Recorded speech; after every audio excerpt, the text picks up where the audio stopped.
three-time captains here at Penn State. A lot of history here. What does that mean to you? Everything. It's honestly, I hate to talk about myself, but at the same time, it's one of the proudest moments I've ever been a part of. To be a captain is one thing, and it's an amazing honor. But to be able to be elected 3 times by your teammates, because that's the biggest thing. Is it's not only the coaches, it's not only the staff. It's like the guys that I'm with day in, day out, and to be able to be said that I'm one of their leaders and somebody that they can lean on truly means a lot to me, and I know Sutherland the same way. So it's a blessing, and I can't take it for granted at all. So I really appreciate the guys for doing that, and I'm gonna lead them in the right direction this year.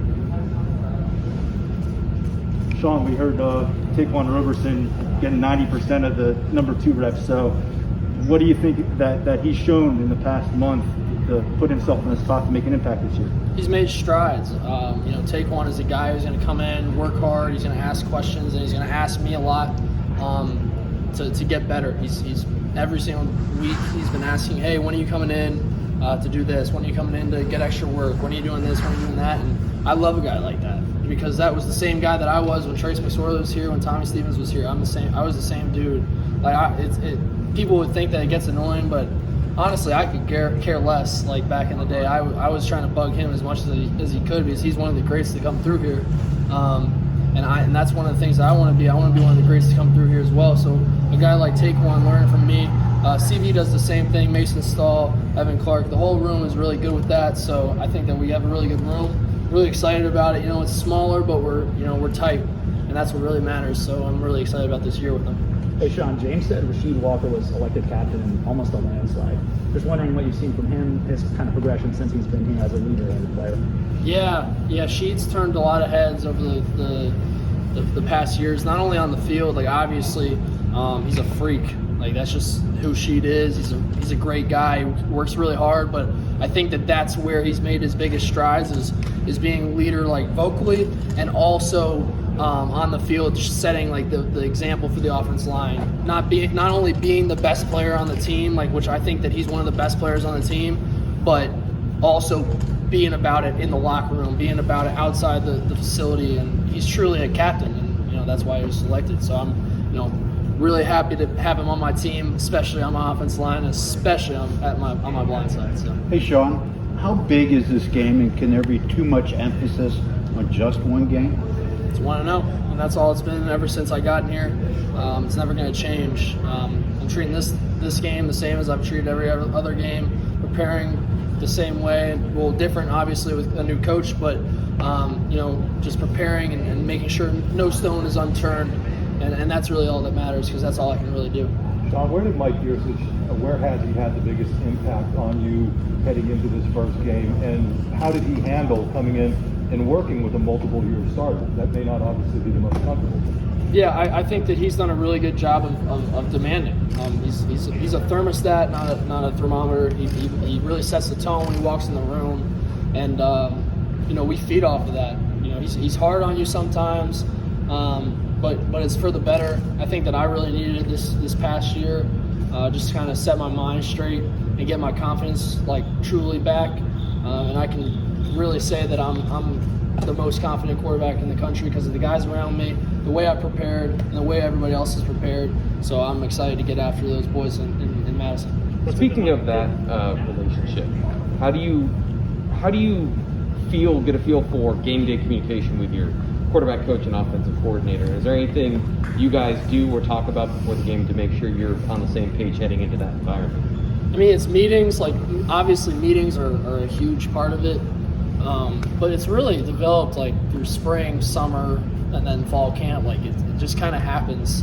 So, when he's calling plays in practice, when he's making adjustments in meetings, I hear that and I ask a lot of questions to him. So in games, when he makes a check or he makes a call, I know what he's looking for. So it's not really a miscommunication for the most part. And when we have a miscommunication, it's solved pretty quick by one of us. So. We have a really good relationship, and I'm excited to be his quarterback. You you and Joe used to do pregame walkthroughs, all the quarterbacks down the sidelines, and then you did it with Ricky, and then last year I think you did it by yourself. I know Mike's going to be on the sideline. What was that process? What's it like having him on the sideline, and what was that whole conversation over the years been about? Yeah, I mean, you're just asking like him being on the sideline or not? Yeah, and what you guys used to do that you The did. walk? Yeah. The walk. I mean, the walk is just something that a lot of quarterbacks either like to do it by themselves or as a group. We're going to be doing it as a group this year. It's not really a surprise, but yeah, it's really coach's preference with the players. It's just something we walk the field, talk about the plays, and kind of get our minds really ready and lock in. But it's a good thing that we do. I liked it when Coach Moorhead was here and Coach Ronnie, and that's why I did it myself last year. So I'm excited to do it again. And then with Coach Scherster's being on the field, I think that's great. Coach Ronnie was up in the booth, Coach Schrock was up in the booth, and I'm fine with the guy up in the booth. It's not like a huge difference, but at the same time, it's nice to have that vocal leader, like our general on the field with us. And it really feels like he's with us on the field, so he can make those corrections faster. So all power to him. I'm excited.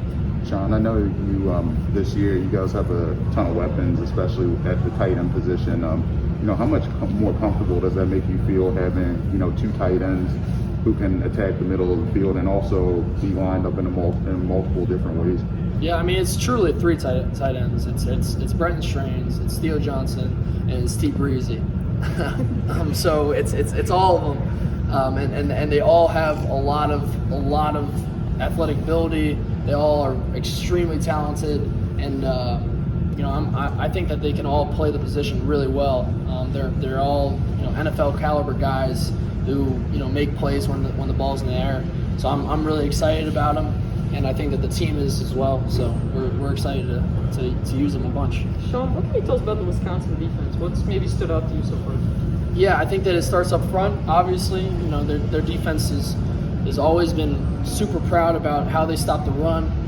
Their front seven is going to come downhill. They're going to add on blitzers. They're going to try to pressure you, and they do a good job of it. Obviously, they've done it over the past few years. Going all the way back, Coach Leonard's done a really good job of getting those boys right, and so they're obviously going to be a challenge up front. But our offensive line is confident and they're excited as well. And then defensively, like at the DB position, I think that they're talented there too.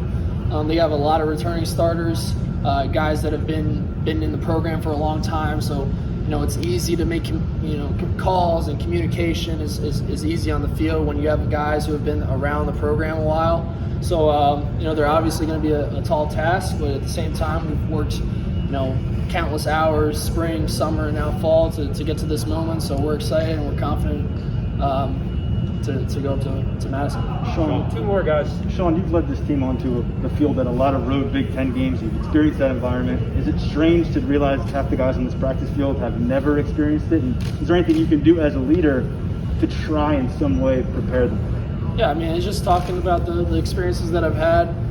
Talking about how I've handled the noise. I think that's the biggest thing is the noise from team to team. It's because the fans kind of disappear once you start playing because you're so focused on your reads and your keys and all that. So it's not really like the nervousness of the fans that really ends once you get on the field, but it's more about the noise and being able to communicate. So that's what we really talk about is making sure that communication's done properly and how if I don't hear a call, if somebody doesn't hear a call, getting back to me and saying, hey, I didn't hear it, so that way I can really emphasize maybe going over to the left side of the line so that way he can hear the call, or maybe like a wide receiver who missed a sign or something like that, whatever it may be. So it's more communication than anything else. Sean, we've heard a lot about the camaraderie around this team this year. How is this compared this offseason to your past experience in the program? Yeah, they're great. We've always had a great group of guys. That's one of the reasons I committed here is because of the culture and because of the family atmosphere. But yeah, this team is extremely close. We're really excited about the year. We've worked extremely hard, so it's not like we have any regrets. Honestly, it's one of those things where we're just ready to go. And these days coming up is just all preparation to put us in the best possible situation to go into Wisconsin and play our best, and let the results take care of themselves.